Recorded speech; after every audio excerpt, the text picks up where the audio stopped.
Welcome, guys, back to the Grateful Living podcast. Today, I'm thankful to have Connor Harbison with me.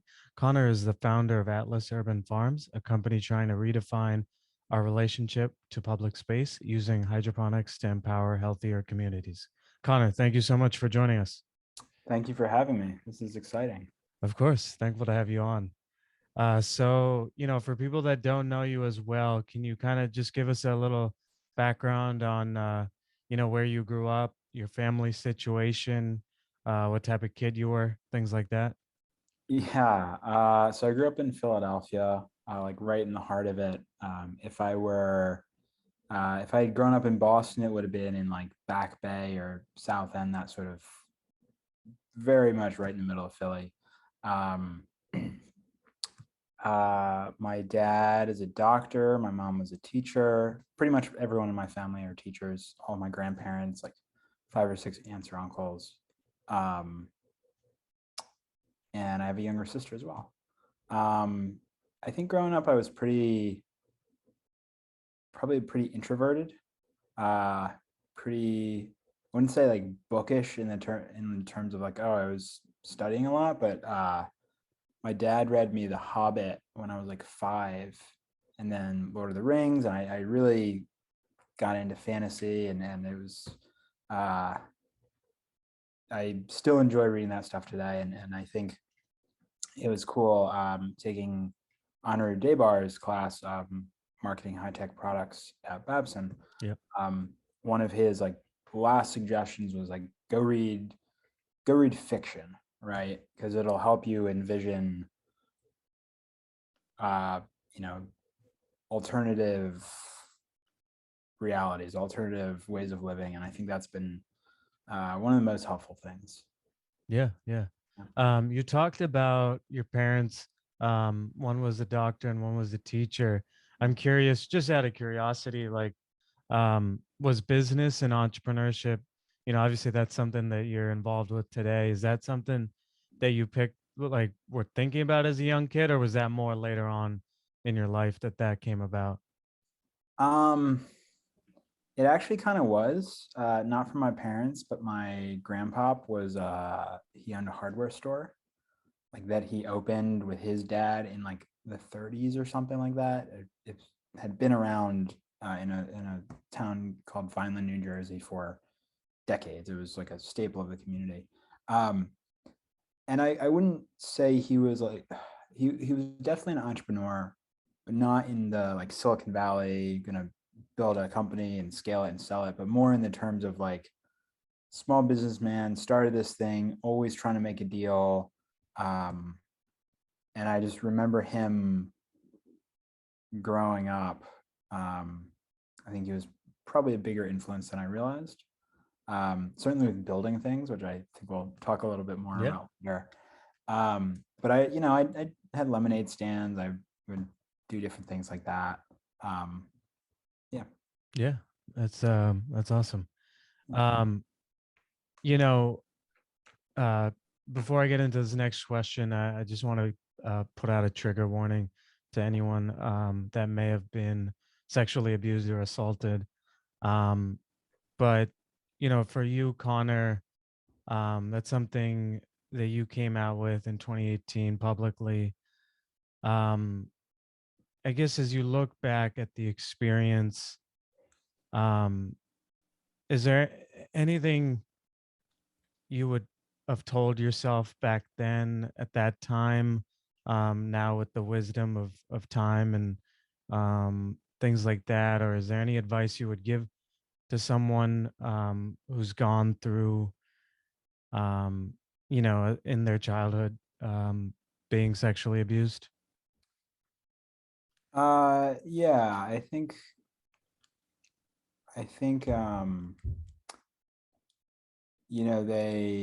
there's like a saying, like it's not the crime, it's a cover up, it's the cover up.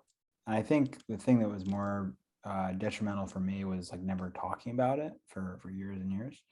Um, so the thing, I don't know if it's quite fair to say it saved my life, but the thing that's been most helpful for me has been therapy. I've been in therapy almost a decade.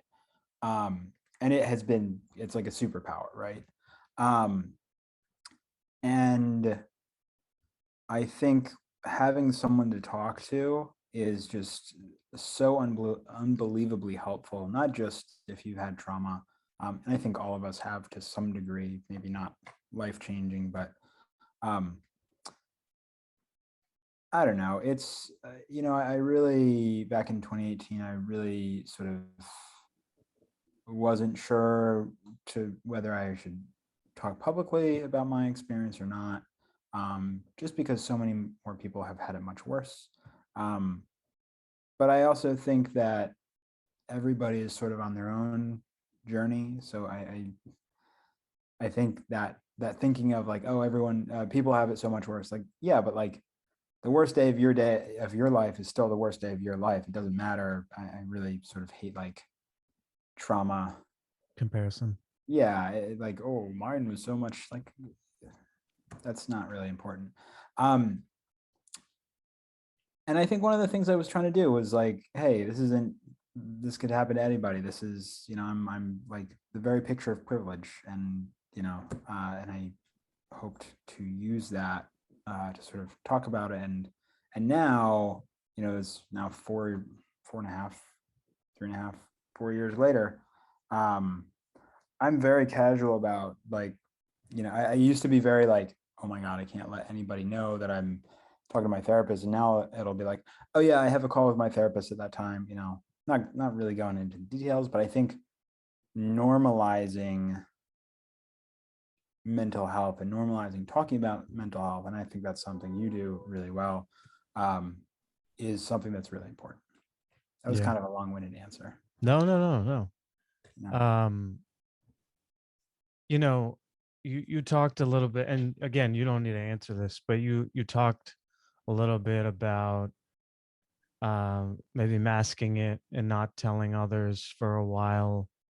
Um, I guess what would you have done differently, or like, it, I guess, um, uh, you know, how does that play out in terms of the way you look at your situation?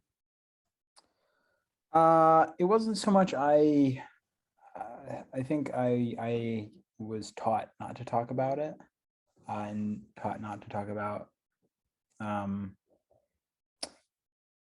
difficult situations. And I think in my adult life, it's has a lot of the time has been spent overcoming that sort of, oh well, this might make someone uncomfortable to say, like, yeah, it might, but you keeping something inside uh, is going to make you a lot more uncomfortable. So I think it's, and if someone's doing something wrong, um, I think keeping quiet just because you're afraid to rock the boat is the wrong thing to do. Yeah. Yeah. Is there anything else that you want to say, or others we can move on? No, I think before I have the best friends. I remember my best friend. I told him about the abuse, and he didn't say anything. He just gave me a hug. Um, and it's reactions like that, where it's not. I think with sharing any sort of trauma, you're going to get a range of responses. Some people said, "I'm sorry," which it's like, I mean, it's not your fault, and like it's happened a decade ago, 15 years ago. Like there's no crying over spilt milk, but um, you get people ask questions, you get people who sort of aren't really able to engage with it. Uh, I don't know. I think in some ways, when you're healing from trauma, you have to be a little bit selfish. It's like, hey, you know what? This is gonna maybe rock the boat. This is gonna make some people uncomfortable, but like, I have to prioritize my healing. Um, so Yeah, yeah. Um, so you end up going to the University of Pittsburgh, studying history. Um, I guess talk about your mindset there, and then what you're thinking about doing afterwards. I didn't have much of a plan. I liked history in high school. My other grandfather was a history professor. So it was like, yeah, this is cool. This is interesting. Probably go to law school or something like that. Um, at the time, I was working as a lifeguard during the summers, and I sort of wanted to do anything that could let me have as many summers off as long. So like, sure, law school, that's 3 more years after college graduation. Then I'll do a master's because what is student debt? Uh, and uh, I think a summer or two into that, I realized like, oh, I sort of have to do something with my summers. So I was able to get an internship in Washington, D.C. one of the summers, working on Capitol Hill. And I really liked that. It was just a ton of really smart. Um, I mean, they seemed old to me, but I was 19 and they were 23. So, uh, or 24 at the oldest, and Yeah. 26 was like the old man of the office, not the member of Congress. Yeah. But like, oh, I'll do this. This is super cool. It's very engaging. It's stimulating around important people. Um, so that was for most of college. That's sort of what I thought I was going to do, go into politics. Um, I was big into House of Cards back before everything came out about Kevin Spacey. Watched, I loved Veep. Veep is very good, probably the most accurate DC show. West Wing, all of those. And then, but after school, I had trouble getting a job. So, there's a lot of history, and I also studied political science. So, which I think was helpful in terms of giving me an interesting way of thinking about the world, especially in business. I think most people don't have that sort of liberal arts thinking way of thinking, but certainly did not make 22 and 23 easy in terms of employment. Yeah. I'm curious. I mean, obviously now years later, um, you're in a great place, running your own business. Um, is there any advice you would give to a 22-year-old college student that's, having trouble finding a job? Yeah, I think go do something crazy. And I'm not saying like go to Cancun, go, I mean it's important to blow off steam, but it wasn't when I was 22. When I was 25, I moved to Montana. And that was sort of the like really out of left field. I never would have thought to do that when I was in undergrad, but I think there are a couple years on, it sort of the timing was right. But that was sort of probably the best decision I've ever made.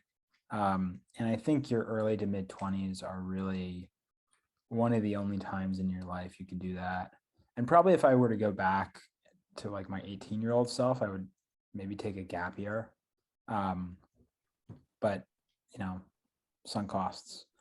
Um, yeah, I think that's sort of the time. Like, go do something really crazy. Like, it's okay. Like, you feel you're 22 and 23, and you emerge from this educational treadmill you've been on for like I don't know how many years, and you're sort of it's scary. Like the whole rest of your life is sort of there, and maybe you plan to go to grad or professional school, maybe you don't.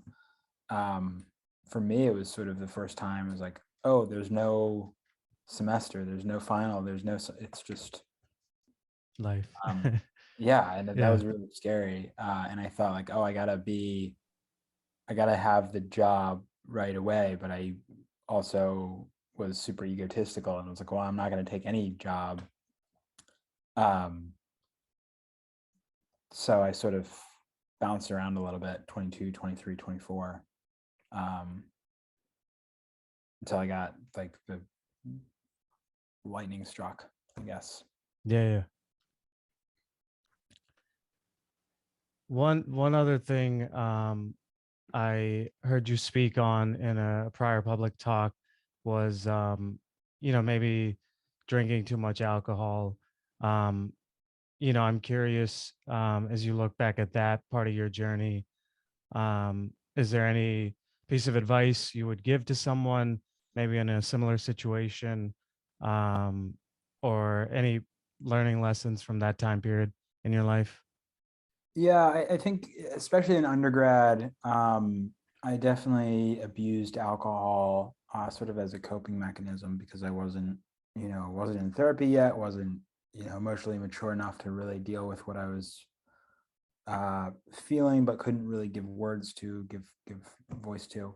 Um, I forget where I heard it, but I think the phrase, if not phrase, but like, if you have problems when you're drinking, or if you have problems that arise from drinking, you have a drinking problem, right? Um, and that was, it was a sort of a crutch, and I would get drunk and I'd sort of say the wrong thing to the wrong person. Um, and I like, don't get me wrong, today at 29, I love alcohol. I like having a drink. We just got finished with like a 5 week sort of extended celebration for the end of grad school. So, and like, it's been very nice out last few days, and, I'll be coming home on the tea and just be like, man, I want to have a beer and sit in the sun. Yeah. Um, yeah, I think just like, I think that, I think that alcohol, along with a lot of other things, can act as, if you have sort of a hole in your life, alcohol, drugs, exercise, toxic relationships, video games, food, like anything to excess, you can sort of try to use that to fill a hole in your life. And I think at the end of the day, with alcohol, you'll reach the bottom of the bottle, and that hole won't be filled no matter what it's just, and it's not going to be fixed until you address it and think about the underlying reasons, causes. And that's a lot harder than just, picking up a bottle of whiskey or something. But in the long term, it's going to be a lot better. It's like going to the hospital and getting stitches versus just like slapping a Band-Aid on it and paying attention to something else. Yeah. Um, Yeah. yeah. So, you talked about it prior, but basically, you had a couple of different jobs prior to Montana. Do you want to talk about any of those? Do any of those stand out in terms of any value that it's brought you now as you reflect on your life? Um, yeah, I think I'll try to rattle them all off. I worked on Capitol Hill twice. I think that was really helpful in sort of professionalizing me. Like my email speak is just on point. I can sort of turn on a switch when I need to like address people by their title, by this or that, and have very formal. Because that was Capitol Hill. Um, I did a finance internship one of the summers, and it was this big financial services company. I won't name it, but that told me I never want to work in a big company again, which was very helpful. I think, oh, this is a good for undergrads and sort of 22, 23 recent grads. Um, it's sometimes as important to find out to do things that you like and like, oh, I'm on the right path, as it is to do things and figure out, oh, this path is not for me. Um, and yeah, I think so. I think that sort of helped me. I don't want to do this. I don't want to work in finance. I don't want to, not that I was a good candidate for finance, but um, like the big corporate culture, not for me.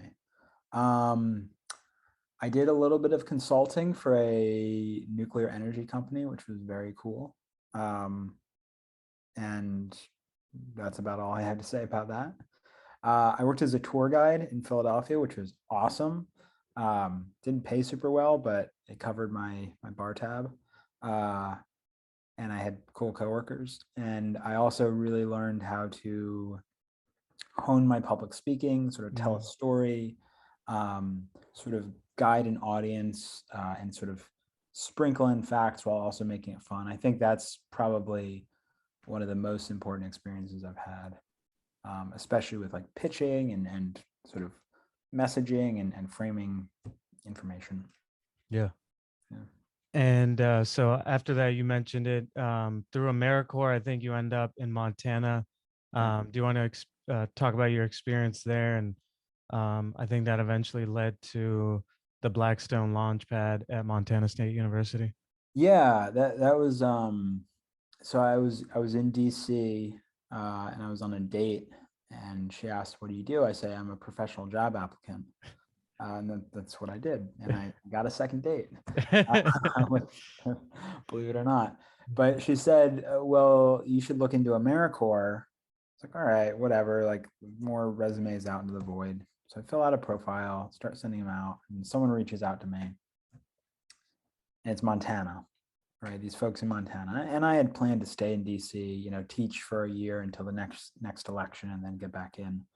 But I sort of look at it, it's like, oh, what if I send an email here? What if I send a resume? What's the worst that could happen?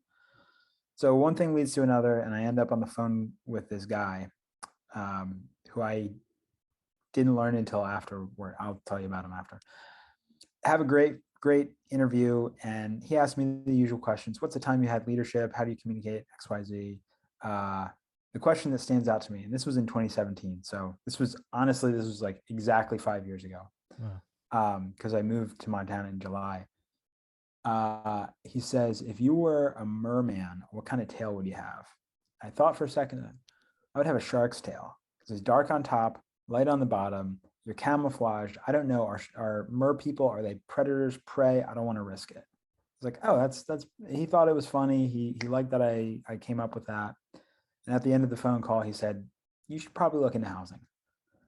And like an hour later, I got a call from the hiring person at AmeriCorps saying, "We want you there in 3 weeks, and you have 24 hours to decide." So I like frantically texted all my friends, like, "Hey, I might move to Montana in a couple weeks. Is this a terrible idea? Because I Yeah. kind of sounds interesting." Yeah. And it was the right thing to do. It sort of everything lined up. Me and my best friend did a week-long road trip out west. It was a ton of fun. And I got out there and was sort of thrown into this totally new world, you know, where I was working on a college campus with undergrads. I was no longer wearing a suit every day. In fact, I wore like jeans and maybe a button down. You know, I started going camping like every weekend, going hiking. The Montana brewery scene is awesome. And, you know, it was just a totally different world. And I didn't know anybody for 1,000 miles at least in every direction. And really sort of forced me to learn a bunch of things. It was just really cool. Within, you know, and with AmeriCorps gave me sort of a structure, a safety net where I could lean on them if I needed to, but I really wanted to make sure that I got the most out of it. And for about half of my first year, I had been planning to apply to another job with AmeriCorps in the same area, like a leader. So I'd be going from being a volunteer to managing a bunch of volunteers, and then go to law school. And during that year, I took the LSAT, which I would not recommend unless you want to be an attorney, which I did not. And then I decided, oh, I don't want to work for AmeriCorps anymore. 1 year was awesome, great experience. I learned what I wanted to do. I did my service, and I wanted to do the next thing. I decided I wanted to stay in Bozeman because I really liked it, and I decided that startups were pretty cool.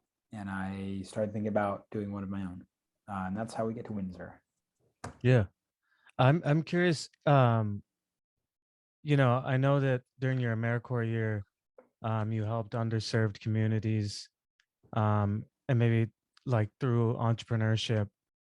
I'm curious, does anything stand out from that year in terms of learning lessons or things you would want others to know about um, serving underserved communities? Yeah, I think more broadly than just the nature of my work, I learned that you have to meet people where they are. So you get called a VAD, a Vista Assignment Description. And Vista, for AmeriCorps Vista stands for Volunteer in Service to America. Big on acronyms. But your VAD is like your mission statement. And mine specifically spelled out reduce poverty among women, Native Americans, and veterans in Montana. Because those groups, those communities have a higher rate of poverty than Montana, which has a higher rate of poverty than the nation, through entrepreneurship, business development, etc. That makes sense, right? Teach people to start a business and they won't be poor. Great. It's a little bit more complicated than that. You know, if you are worrying where your next meal is, or if you're going to get evicted, or, you know, how are you going to make it to your minimum wage job and you don't have a car, you really don't have the time to be thinking about starting a business. And I could be there and women, veterans, Native Americans, I'm none of those things. Yeah. I was like brand new to Montana, and people would refer like up in the Bridgers. I'd be like, what Bridger are you talking about? They're like, no, the Bridgers are mountains. Like I was so out of my element, right? Yeah. And I sort of embraced that. I was like, look, I'm a new guy. I don't know anything. Like, you tell me, right?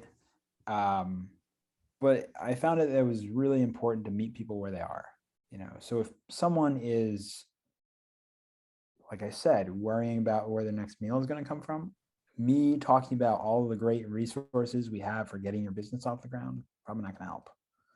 But I could still help them. I could still say, oh, we had a mental health professional on our team who would sort of help people think about that. I came to know a lot of people in the town, and a lot of I came to see my role as like, hey, I know this person and they'd be a good person for you to meet. So let me bring that together. And we found it very difficult to track the number of businesses that we launched, because they could be anything from a venture-backed startup to like someone printing T-shirts so they could go on a trip. But I think in terms of building that community and building those connections, I feel like I made an impact. Yeah. And so you talked about it right there before, but you found a company called Windsr. Do you want to talk about that experience and how that came about? Yeah. So I took a lot of coffee meetings. That's how I did my work. And I, like, at one point I was a regular at 3 different coffee shops. I'd walk in and they'd start making my order. And I loved meeting people, but I hated the setup. I hated like, hey, Arnav, can we meet next Wednesday? Oh, no, Tuesday's better. Okay, at 11, no, 11:30. Oh, okay, how about at this coffee shop? No, that part sucks. Yeah. I started like, what if there was a way to just, you want to meet? Yes, no, think about like Tinder. And in fact, I think I was like thinking about Tinder, like, okay, business Tinder, great. And I started asking people, hey, like, I have this problem, but do you have this problem? And I would be meeting with people about whatever, like, oh, we're going to come have you speak at MSU. We're going to, have you be a mentor to this person. Oh, and by the way, how do you do scheduling? Like, just tack it on. And most people said, I have something for that. It's not that big of a pain. I wouldn't worry about it. But a lot of them said, I hate email introductions. So it's a little bit upstream of the meeting, right? They said, but that's really annoying, and I wish I had something for that. So, oh, that's interesting. So the questions evolved over time, but I probably interviewed about 200 or 300 people, and again, those weren't like full sit down. Sometimes it'd just be like, by the way, what do you do for this? Oh, interesting. Okay, cool. And I sort of came up with a solution I thought would be good. It turned out to be a software solution. So I taught myself to code.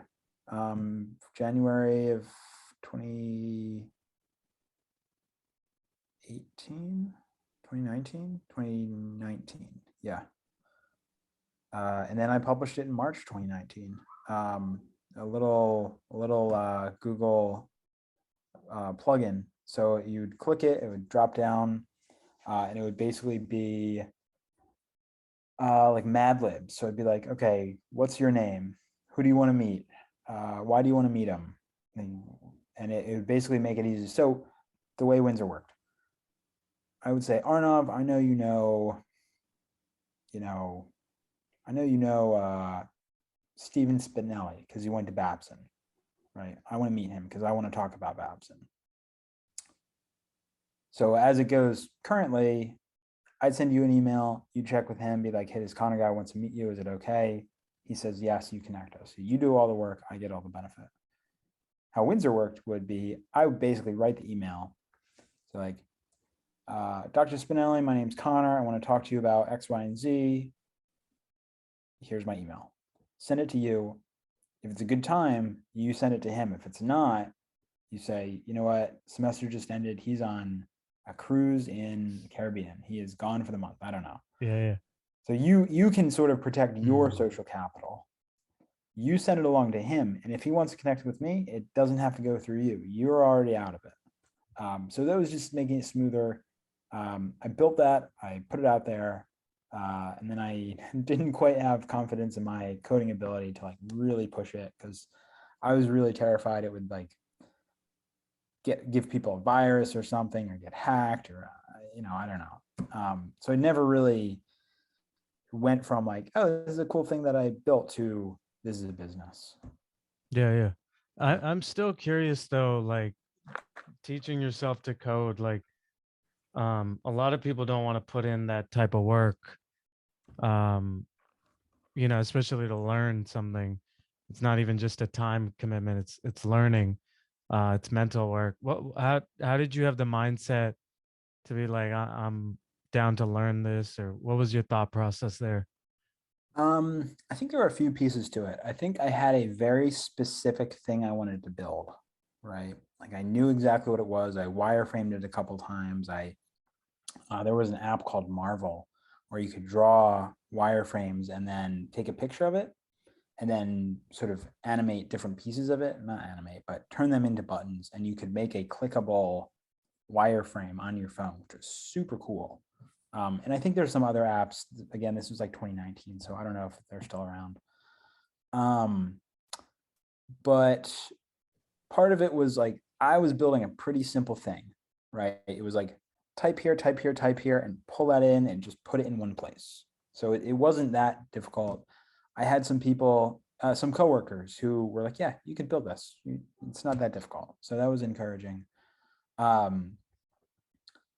I think they sort of gave me the tools. There was a great website called W3 Schools, which would teach like, here's how you insert a button, here's how you insert a drop-down menu, and you sort of build up the building blocks of what you want to build.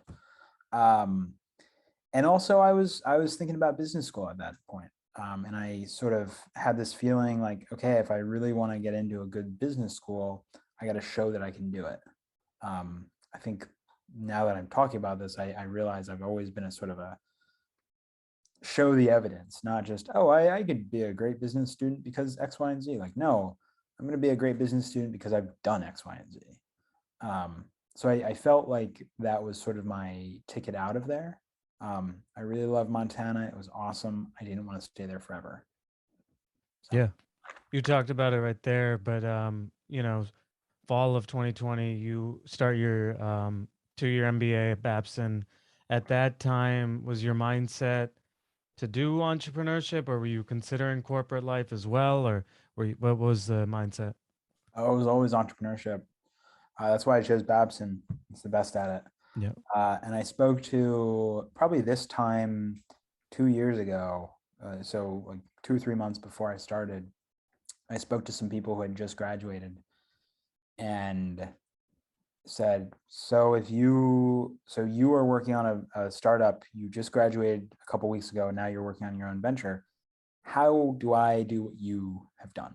And they sort of laid out all the classes I had to take, all the people I had to meet, all the programs I had to engage with, which was super helpful. And I've sort of gone through that like a checklist.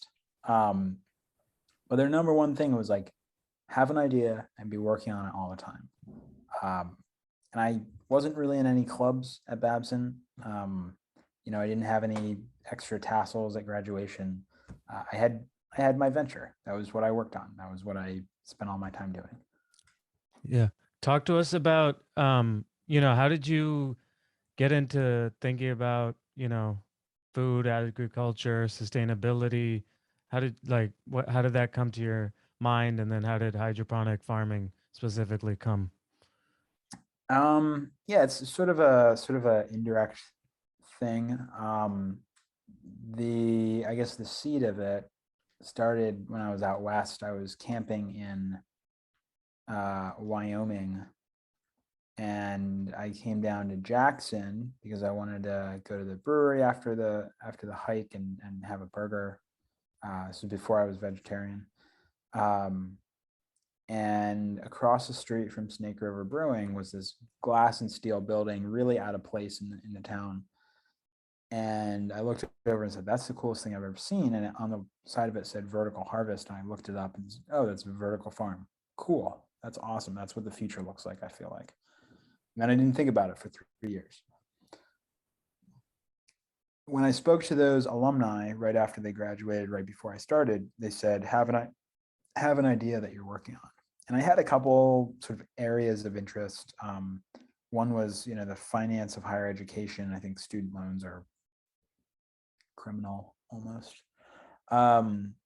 I had attended at Boulder Startup Week the year before. I went to a session on mushrooms and learned about mushrooms that eat plastic, that eat radiation.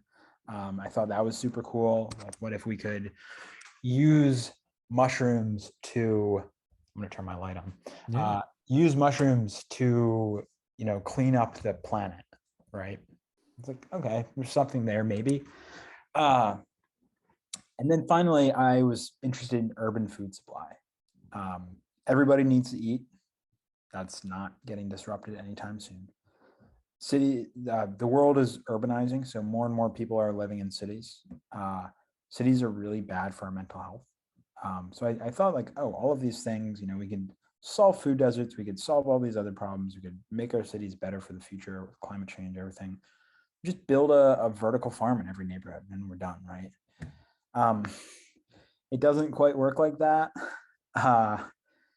It costs like $1 million to build one of these things, and selling lettuce does not give you the cash flow that will help investors give you the money to build them. So I started looking at different business models. I found one business called Brooklyn Grange in New York. They have 6 acres of rooftop farms, super cool, overlooking the city. You can have your wedding on a farm, on a roof, with Manhattan in the background, and they make all their money hosting events, but they grow 100,000 pounds of vegetables every year. So I was like, oh, that should be in more cities than New York. So I was looking at that, sort of an event farming hybrid. And then around December of 2020, January 21, I realized I don't know how to grow anything, right? I'm talking about all this and I've never grown a single thing in my life. So I started growing herbs in my apartment, and I also started building my first hydroponic system.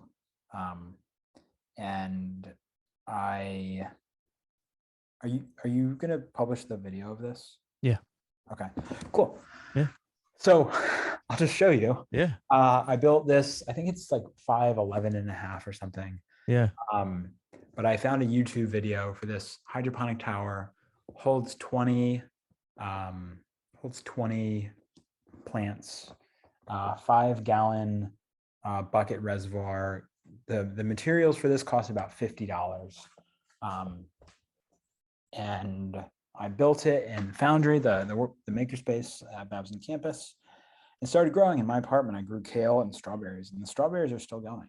I have some nice little strawberry plants that throw off some berries. But I realized I don't need 6 acres of rooftop. I need 4 square feet, and I can put these anywhere. So that really changed the business model. I started looking at an amenity business, where I would go to co-working spaces, apartments, schools, and say, I'll set up a pop-up garden anywhere, create green space. You get all the food, I'll do events. And I spent about a year on that business model. I think if I were to give advice to myself, then I would say ask people to pay for it sooner, because that'll sort of tell you whether you could have the best idea in the world. But if people don't want to pay for it, it's not a business. Yeah. And I did that until this March, when we pivoted to our current iteration. Yeah. If we could, can you just take a step back, for people that have no idea what hydroponic tower even means, can you talk about how it works? What are its benefits compared to just, I guess, the alternative of normally just going to a store and buying, and, what, I guess, the advantages of hydroponic towers? Yeah, so hydroponic is a Greek word. It just means water work. And it really just means the water is doing the work of fertilizing and giving the nutrients to the plants. So there's no soil. It's much more sanitary, especially if you use certain ways of adjusting the pH of the water, which just helps the plants thrive. Will also kill most of the bacteria. So it's a lot better than traditional like soil agriculture. When I say traditional, that's what I mean. Like growing something in a field. Really, you can think of hydroponics as taking what happens in nature and just focusing it. So we're giving the plants exactly the amount of water they need. We're giving them exactly the nutrients they need, exactly the lights they need. And the growth is 2 to 3 times faster, while using roughly 95% less water. You don't need pesticides because you do this indoors. It's one sort of umbrella term for it is controlled environment agriculture, or CEA. And there's a variety of methods. So the towers are one style. You could also have ebb and flow, where you think of like high tide and low tide at a beach. It's sort of the same way.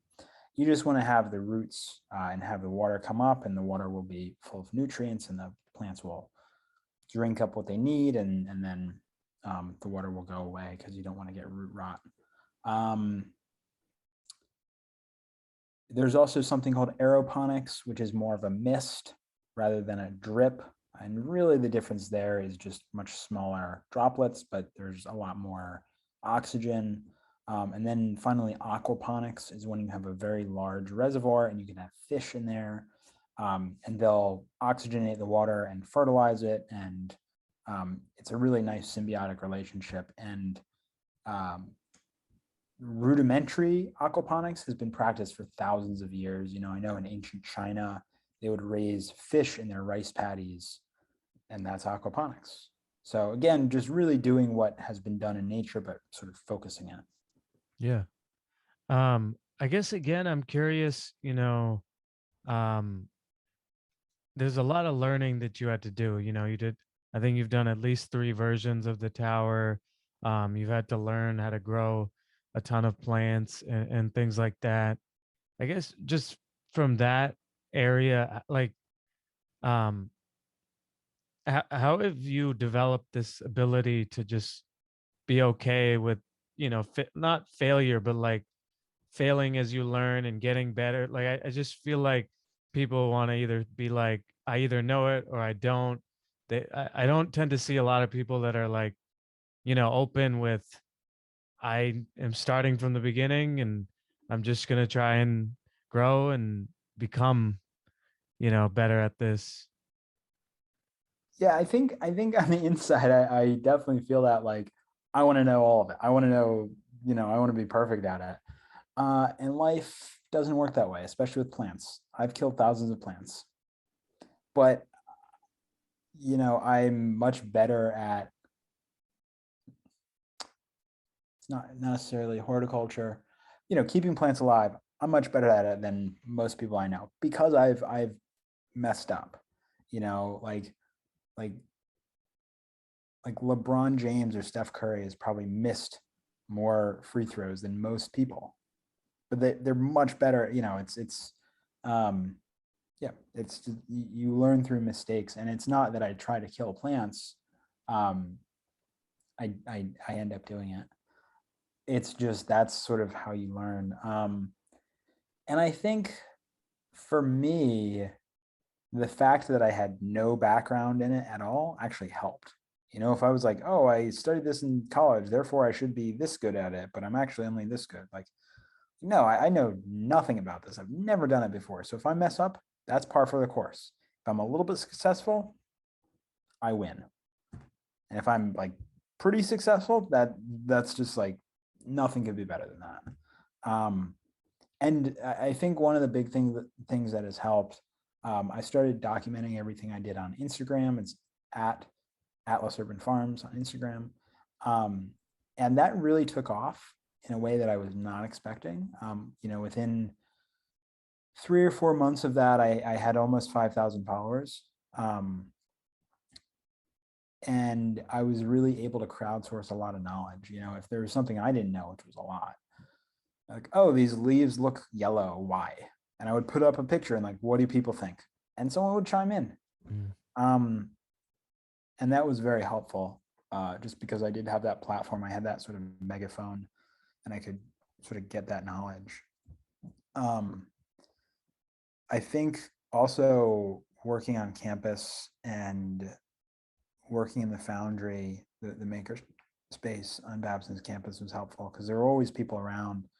I'm not the most knowledgeable about, like power tools or 3D printing or something, but I can say, okay, I want a piece that does, let's say I had a piece that goes on top and it would have a spout come out so the water could come out.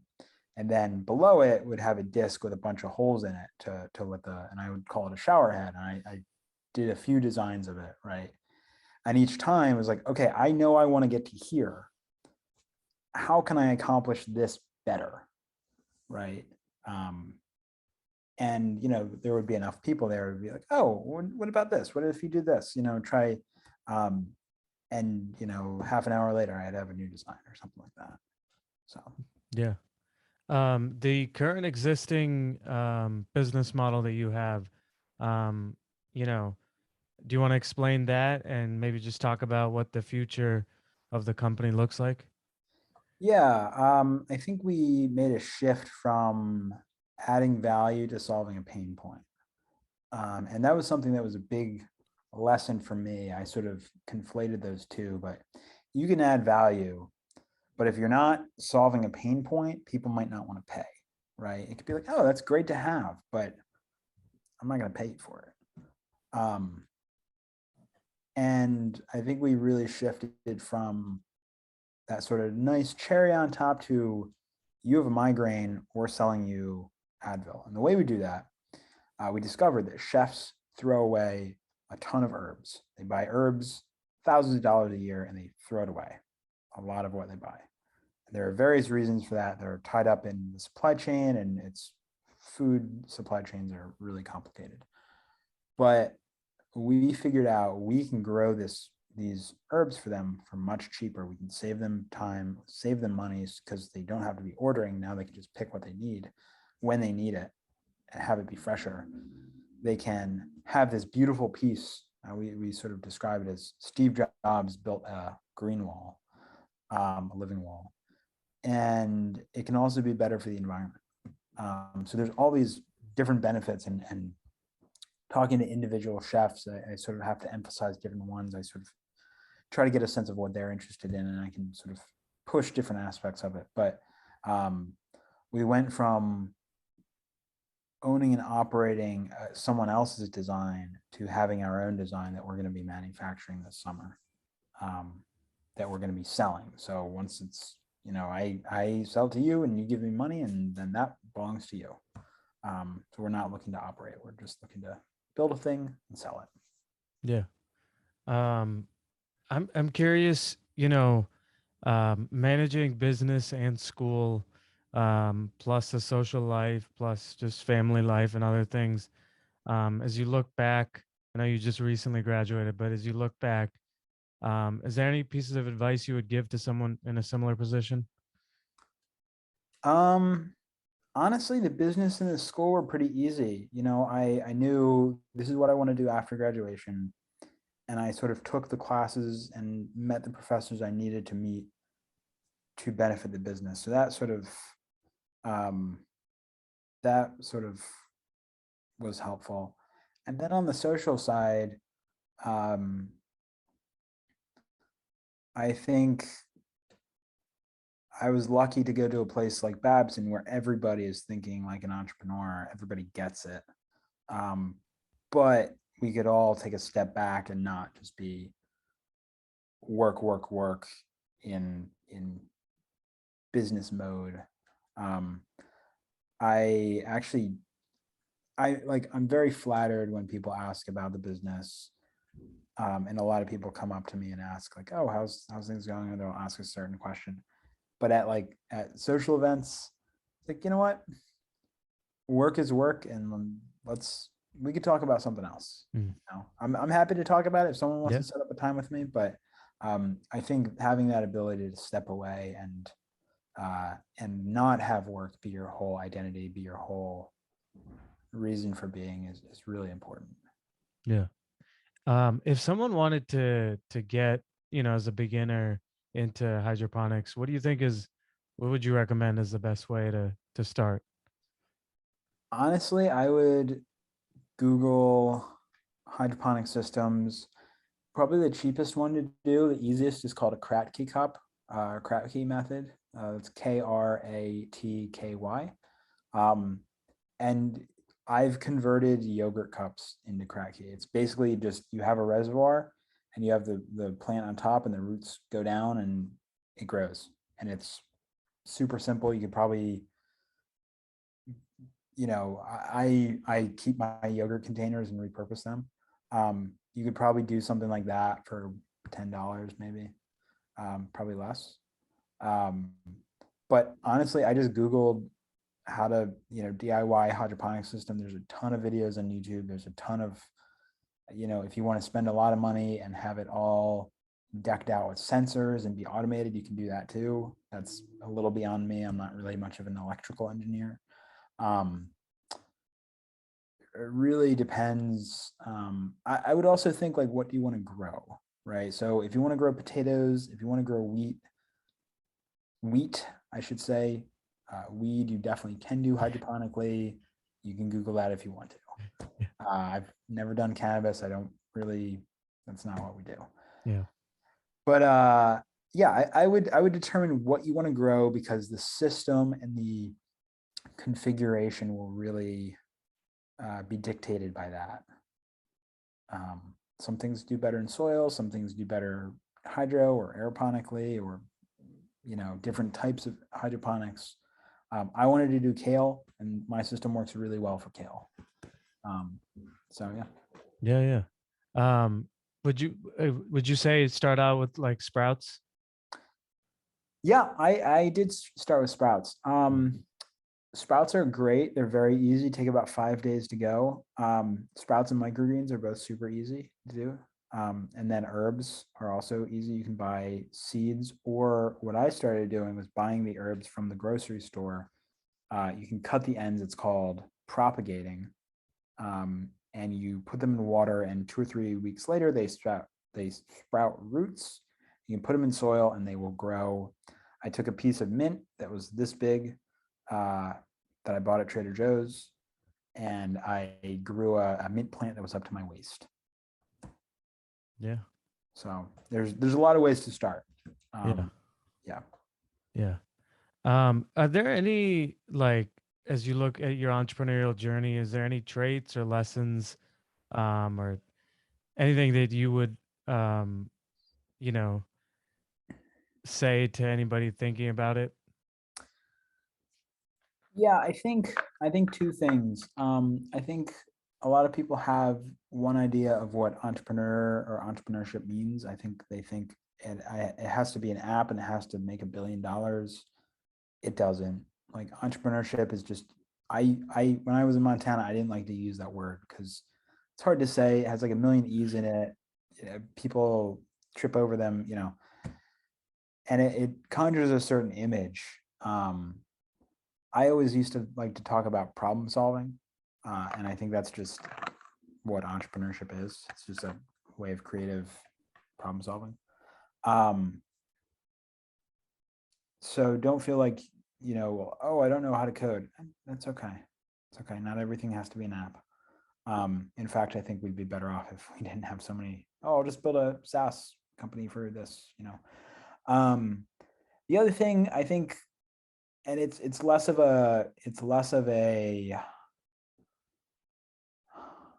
like, hey, here's something you can do, but something I've observed is like the best entrepreneurs I know have a really high tolerance for uncertainty.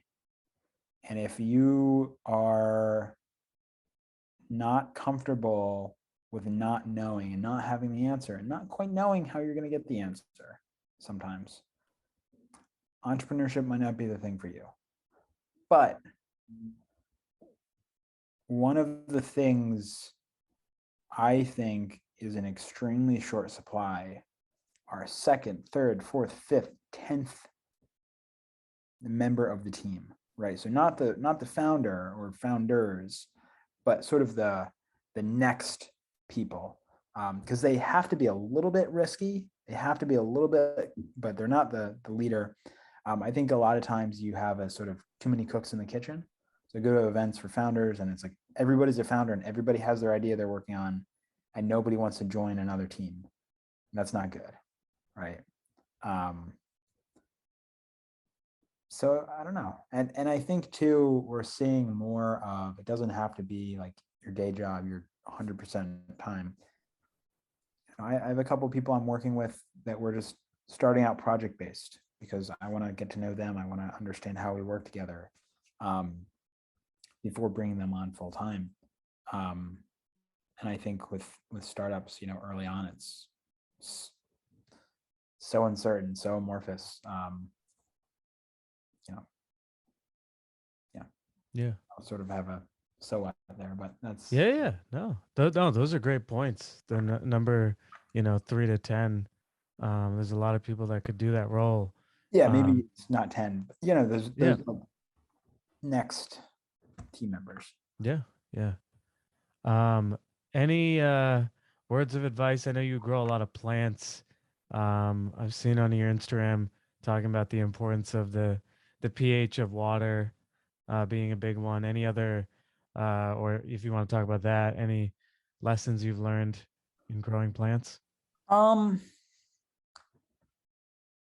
Yeah, I think the biggest thing is with plants is it's like a seesaw, right? There's sun and there's water. So if you give it too much water and not enough sun, it's going to drown. You give it too much sun and not enough water, it's going to wilt. And you can usually look at it and tell. But that's a pretty good rule of thumb. It's like you just got to balance those things and it'll mostly take care of itself. So if in the spring when we start getting more light and my plants are all on my window, I know that I'm going to have to start watering them a little bit more because they're going to be getting light, they're going to be getting dehydrated, and if I leave them, they're going to dry out and then die. So I think that's just the basic rule of thumb, rule of green thumb, if you want to call it that. Yeah. Is there anything else you want to say about the future of like vertical farms and hydroponics? If someone's listening to this and still doubts you of what the value is, or how you view the future of that aspect of farming? Yeah, I mean, you can be skeptical about hydroponics. That's fine. I sort of see it as we want to increase capacity for where our food's coming from. There's some pretty concerning statistics about soil erosion and soil depletion. For the last 100 years, we've been pretty unsustainable with our agriculture, especially with fertilizer use. And I think climate change is going to really shake things up, to say the least. So I think it's about building in enough redundancy and building in enough resiliency if there's a natural disaster, that your crops aren't ruined. If there's a war, as we are currently seeing, your supply chains aren't disrupted as much. So Yeah. Well, Connor, we've talked about a good amount. Is there something that you wanted to talk about that we didn't get a chance to?